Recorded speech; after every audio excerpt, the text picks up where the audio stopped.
पिछले करीब 1.5 महीने से उद्वेलित है और 50 दिनों से टोटल बंद है।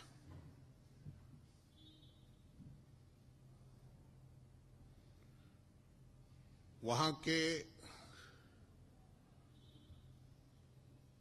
लोग एक पृथक राज्य और अपनी पहचान का आंदोलन वर्षों से लड़ रहे हैं और जब ये आंदोलन शुरू हुआ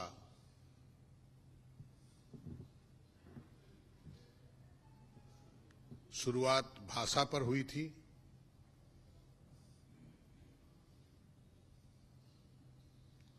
और अंततः 8 तारीख को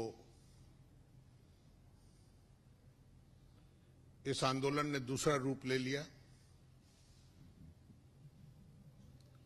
जब कुछ घटनाएं घटी और उस पर सेना बुला ली गई पश्चिम बंगाल सरकार द्वारा। तो उस वक्त से लेकर 12 जून से लेकर अभी तक ये टोटल बंद है। स्कूल, कॉलेज, बाजार, रास्ता घाट, दुकान पाट, चाय बागान, सब कुछ बंद है। और इसी के कारण वहां एक संघर्ष समिति बनी, वहां के सारे दलों को मिलाकर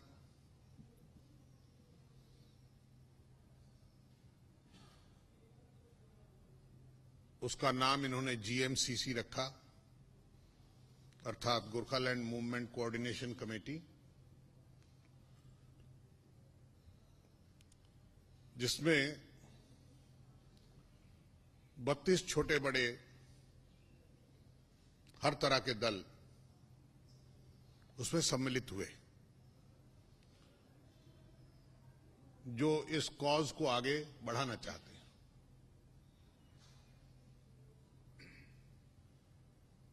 आज कल्याण दीवान इस जीएमसीसी के कन्वीनर हैं, जो अपना ताल्लुक जीजेएम गोरखा जनमुक्ति मोर्चा से रखते हैं। वो इस पूरे प्रतिनिधि दल को लेकर आए हैं। तो मैं कहूंगा कि मैं अपनी बात शुरू करूं उससे पहले ये लोग अपना नाम और किस दल का प्रतिनिधित्व कर रहे हैं उसका बता दें आपको, कि आपको भी जानकारी रहे। मैं कल्याण दीवान, ठीक है ना, वाइस प्रेसिडेंट गोरखा सीके श्रेष्ठ है। मैं एक और राजनीतिक मंच का प्रतिनिधि हूँ। गोरखा भारतीय विचार मंच अपॉलिटिकल बॉडी है और इस मंच के जरिए हम Gorkha as a community and Bharat as a nation, ये दो एंटिटी में एक प्रगाढ़ और सुदृढ़ संबंध रहे, इस बात के लिए ये मंच को हमने खुला है और मैं गोरखालैंड के समर्थन में जीएमसीसी में आया हूँ। दार्जिलिंग का एक एमएलए जीएनएलए पार्टी से, जिस पार्टी ने बहुत बड़ा आंदोलन भी किया था,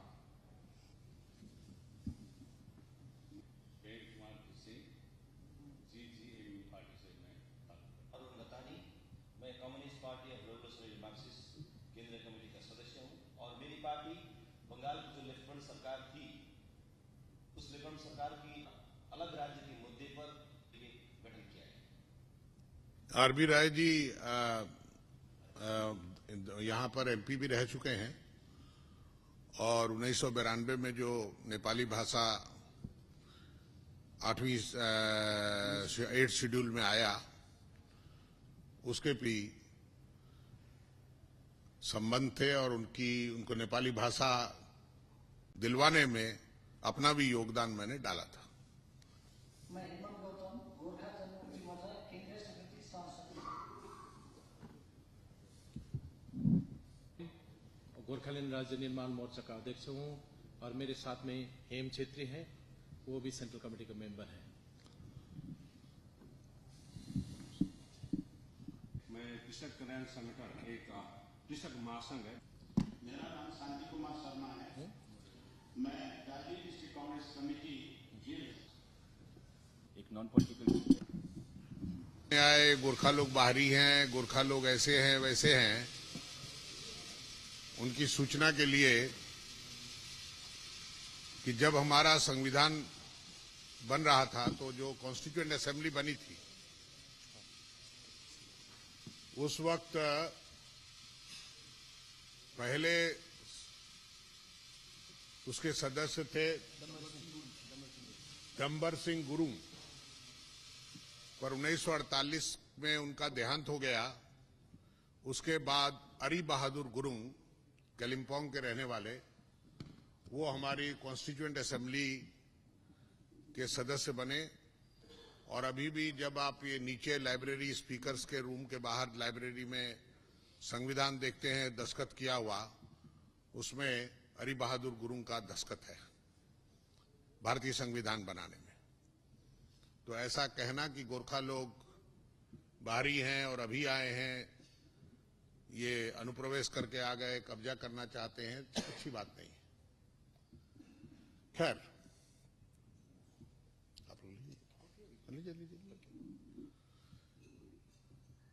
आप लोग जैसा जानते हैं कि पिछले 50 दिन से वहां समस्या चल रही है और यही समस्या के कारण मैं वहां जा भी नहीं सका।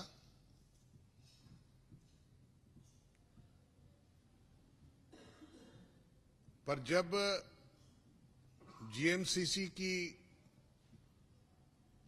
केंद्रीय समिति की इन्होंने बैठक यहां बुलाई दिल्ली में, तो इनकी बैठक परसों थी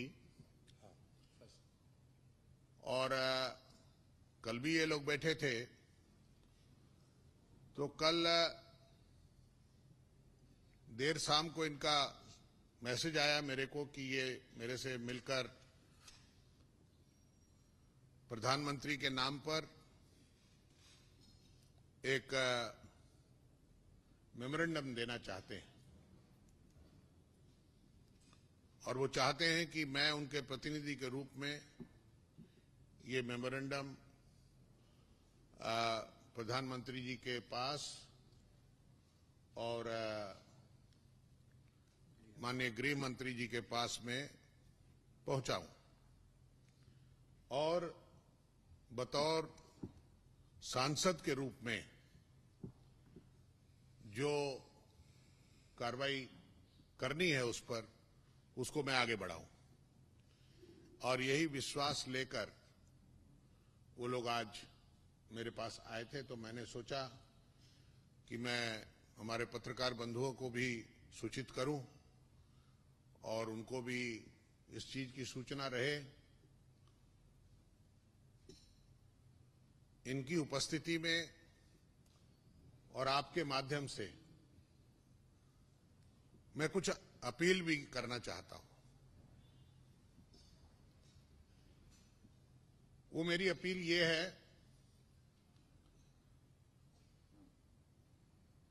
as a member of parliament from Darjeeling, West Bengal, मैं उतने ही अधिकार से बंगाल के सांसद के रूप में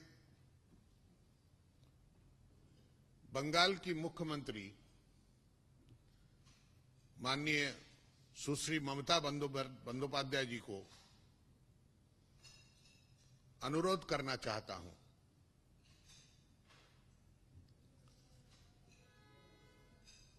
कि दार्जिलिंग में जो कुछ हो रहा है उसका समापन प्रशासनिक दबाव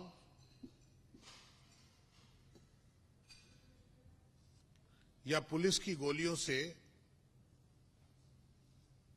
उसका समाधान नहीं निकलेगा।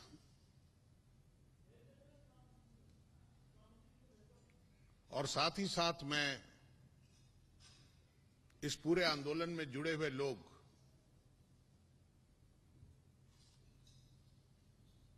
चाहे हमारे वहां की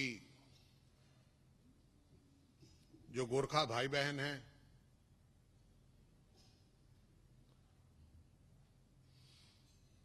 हमारे विमल गुरुंग हैं और हमारे जीएमसीसी के जितने भी दलों से जुड़े हुए उनका नेतृत्व है और उनके प्रतिनिधिगण हैं, उनको भी मेरा आग्रह है कि आक्रोश में लिए गए फैसले या हिंसात्मक कार्रवाई से, आंदोलन से भी इसका समाधान नहीं निकलेगा। एक तरफ जैसे सरकार को मेरा अनुरोध है कि प्रशासनिक दबाव, रिप्रेसिव मेजर्स,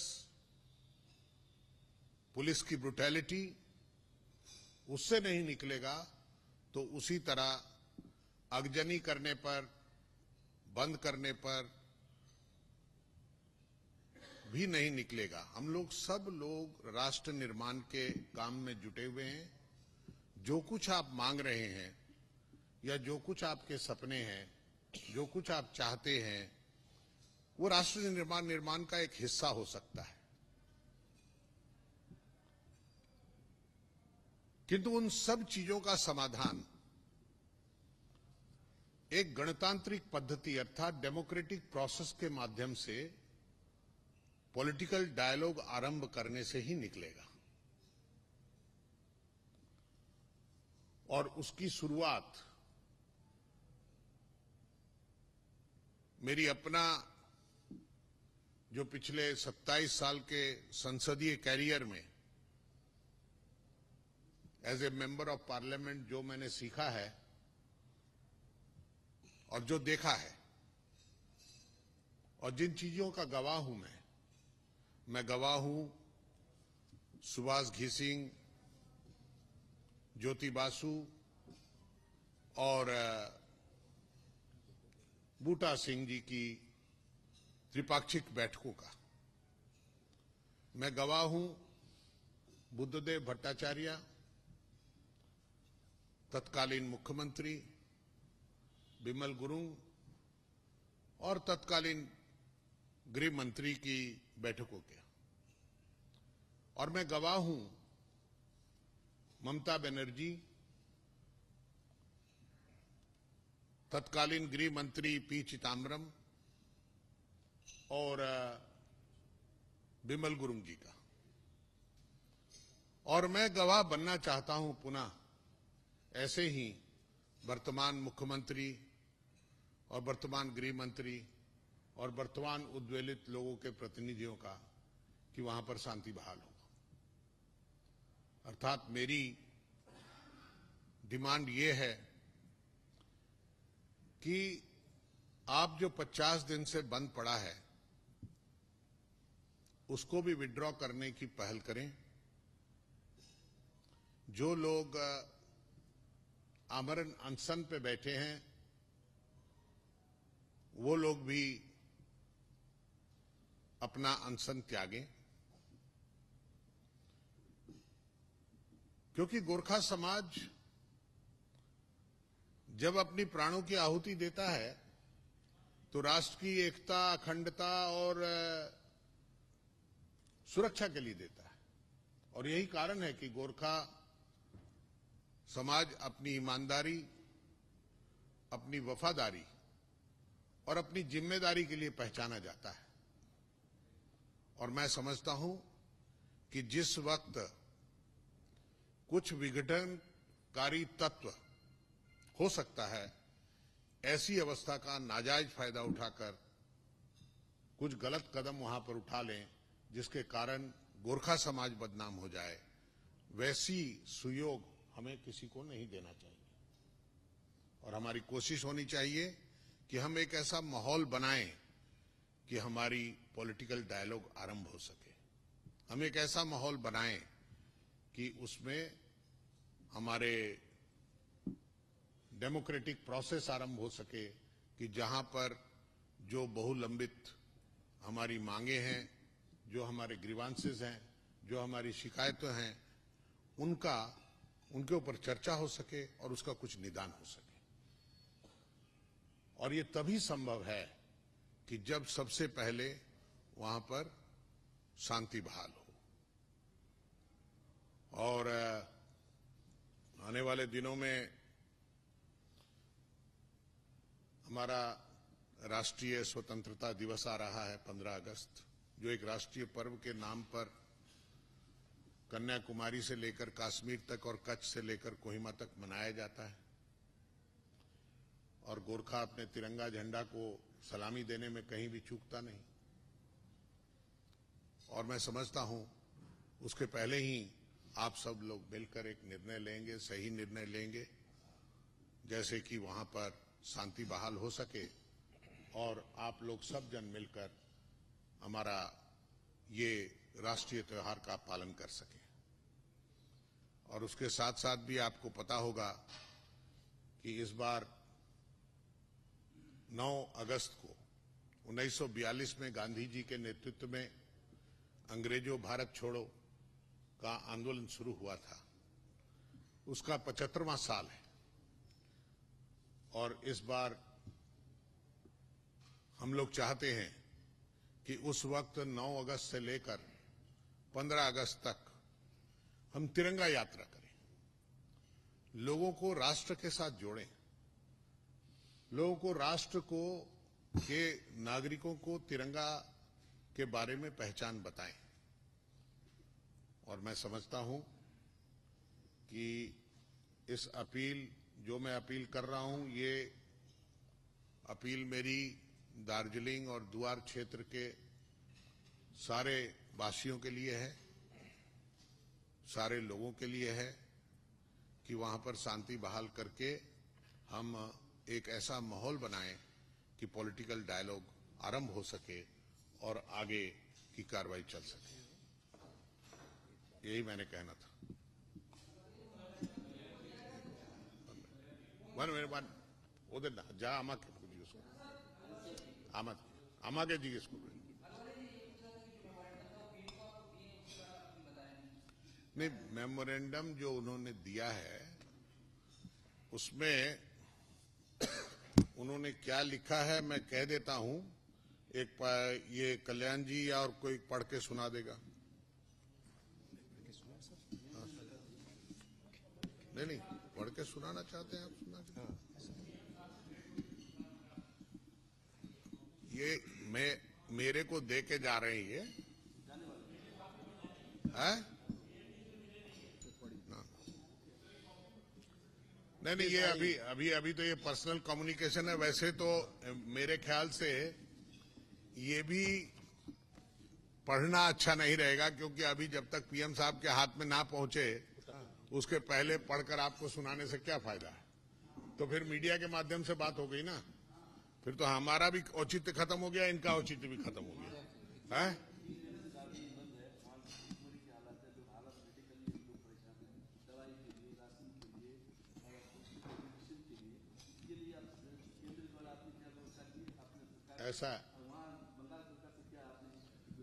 ऐसा है कि बंगाल सरकार को भी मैं कह रहा हूं कि सिविल सप्लाईज, जो वहां की राशन जो है नेशनल फूड सिक्योरिटी मिशन के तहत जो राशन जाना चाहिए ऊपर, वो लोगों ने रोक रखा है, वो जाना चाहिए। और जो लोग बंद में कर रहे हैं उनको भी मेरा रिक्वेस्ट है कि ये जो राशन शॉप है, जिसको हम एमआर शॉप या पीडीएस शॉप कहते हैं, इसको खोलना चाहिए कि लोग अपना राशन ले सकें। किसी को अनाज के कारण भूखा सोना पड़े या भूखा रहना पड़े, ये एक अच्छी बात नहीं है, और भी आजाद देश में।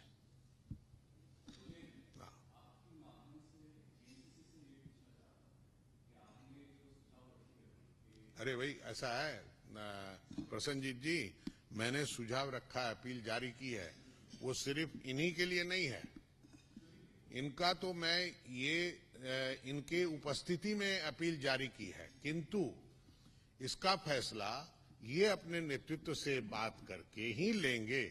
अपने नेतृत्व से जब बात करेंगे फिर जीएमसीसी की बैठक बुलाएंगे, उसमें इन्होंने जो फैसला लेना है उससे भी अवगत आपको करा देंगे। ठीक है, ये स्पॉन्टेनियस कोई डिसीजन नहीं। आप कहते हैं कि बंगाल सरकार बात करे, आप बात करने के लिए तैयार हैं, लेकिन बंगाल सरकार का भी एक आरोप है व्यक्तिगत तौर पे आप पर कि दार्जिलिंग के सांसद पर्दे के पीछे से रह करके वहां पर हिंसा भड़का रहे हैं। ये बात आप बता रही है। ये तो पता है ना आपको कि मैं दार्जिलिंग यहां से गया नहीं, वहां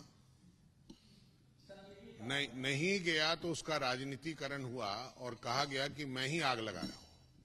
है? अगर मैं गया होता तो फिर क्या कहा जाता मेरे बारे में? तो आप इसी में आप उनकी मंशा समझ सकते हो क्या है। खैर, ऐसा है कि मैं नहीं चाहता कि हम लोग ईफ एंड बट के चक्कर में पड़े। हम लोग शांति के तरफ अग्रसर हो रहे हैं और इस वक्त हमें कोई अपशकुन का टीका लगाए हम नहीं चाहेंगे। हम चाहते हैं, दार्जिलिंग के लोग भी चाहते हैं और समझते हैं इस चीज को कि किसी भी समस्या का समाधान पॉलिटिकल डायलॉग के माध्यम से ही निकलता है। सड़कों पर बैठ के फैसले नहीं होते और ना सड़कों पर बैठकर कानून बनते। जब भी कोई कानून बनता है या कोई फैसले होते हैं वो वार्ता के माध्यम से ही निकलते हैं सारे विश्व में। ठीक है,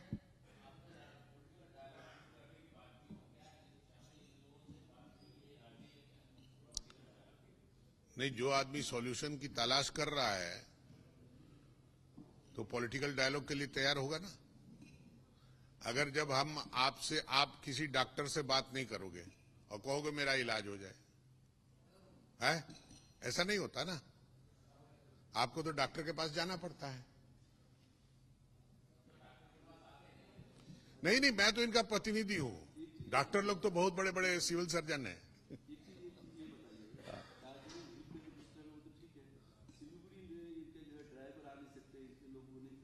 मैंने आपको अभी जो बात की मैंने कि अपशकुन का टीका ना लगाइए, तो आपको जरूरी है सवाल पूछना।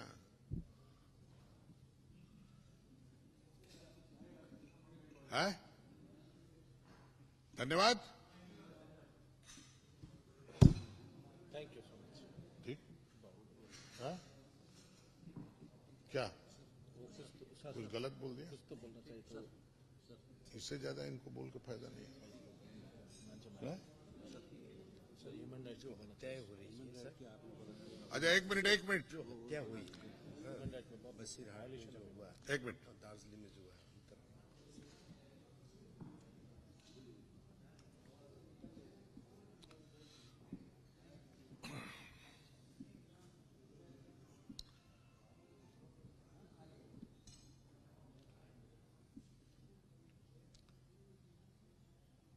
मैं जब अपनी मांग एक प्रतिनिधि के रूप में, दार्जिलिंग के प्रतिनिधि के रूप में, पश्चिम बंगाल के प्रतिनिधि के रूप में रखता हूं, तो आपको पता है कि मैंने जून के अंतिम सप्ताह में एक प्रेस कॉन्फ्रेंस के माध्यम से पुलिस ने जो गोली चलाई थी जिसके कारण 3 निहत्थे नौजवान मारे गए थे, जिनका कोई कसूर नहीं था। उनका कसूर यही था कि वो एक डांडी मार्च का हिस्सा थी और अपनी मांगों का नारा लगा रहे थे। और कई लाशें तो ऐसी बरामद हुई हैं जहां पर पॉइंट ब्लैंक रेंज पर, सिर पर, कनपट्टी पर, छाती पर गोली लगी है। जबकि ऐसा ह्यूमन राइट्स के निर्देश पर पुलिस को भी रहता है कि आंदोलन जब हो तो सबसे पहले आप पानी का फव्वारा छोड़िए, टीयर गैस छोड़िए, रबर बुलेट चलाइए, किंतु वो भी कमर से नीचे, कमर से ऊपर नहीं। किंतु यहां पॉइंट ब्लैंक रेंज पर मारकर जो ह्यूमन राइट्स का वायलेशन हुआ है उसकी इंक्वायरी की मांग की थी। और मैं समझता हूं कि पश्चिम बंगाल सरकार की जो मुख्यमंत्री हैं वो खुद भी हेल्थ मिनिस्टर भी हैं और होम मिनिस्टर भी हैं, और वो उनके नाम के माध्यम से जाना जाता है कि ममता भी है उनमें। तो अपना ममत्व दिखाकर कम से कम ये मानवाधिकार के जो उल्लंघन हुए हैं इसकी जांच कराएं, और जो दोषी पाए जाएं अधिकारी उनके खिलाफ दंडात्मक कार्रवाई करें। और वो सिर्फ 3 नहीं, करीब 11 लोग मारे गए। अब उन 11 परिवारों को हम उनके बच्चे वापस नहीं दिला सकते। हम किंतु इतना तो जरूर कर सकेंगे कि आइंदा कभी किसी परिवार का बच्चा इस तरह से मानवाधिकार के उल्लंघन के माध्यम से पुलिस की गोली से नहीं मारा जाएगा। और कोई मां अपने बच्चे को नहीं खोएगी, कोई पत्नी अपने पति को नहीं खोएगी, कोई बच्चा अपने पिता को ना खोएगा। ऐसा भी मेरा आग्रह पश्चिम बंगाल की मुख्यमंत्री ममता बनर्जी से है, और मैं उम्मीद करता हूं कि वो इस पर कार्रवाई करेंगी। और जैसा मैंने कहा कि वो इन सारी चीजों से प्रेरणा लेकर एक त्रिपाक्षिक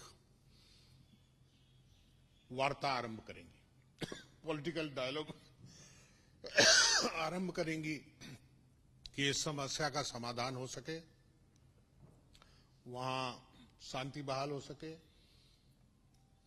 वहां के स्कूल कॉलेज खुल सके, वहां की शिक्षा व्यवस्था सुचारू हो सके, चाय बागान खुल सके। पिछले 150 साल में पहली बार हुआ है कि जो second flush of T leave plucking होता है वो इस बार नहीं हुआ, और जिसके कारण टी ऑक्शन भी ओपन नहीं हो सका। लोगों ने कुछ ऑनलाइन तो किया है, किंतु जो टी ऑक्शन के माध्यम से होना चाहिए था नहीं हो सका है, और इसमें वहां की इकोनॉमी को भी नुकसान पहुंचा। और चूंकि हमारे ऊपर से ही अपना सिक्किम लोग जाते हैं, सिक्किम की मैं रिपोर्ट ले रहा था, मैं बागडोगरा एयरपोर्ट से, क्योंकि प्रतिनिधि के रूप में मैं वहां बागडोगरा एयरपोर्ट की वेलफेयर का चेयरमैन हूं, तो मैं रिपोर्ट ले रहा था कि यात्रियों की गिरावट कितनी आई। तो उसने कहा कि सर 50% हो गया।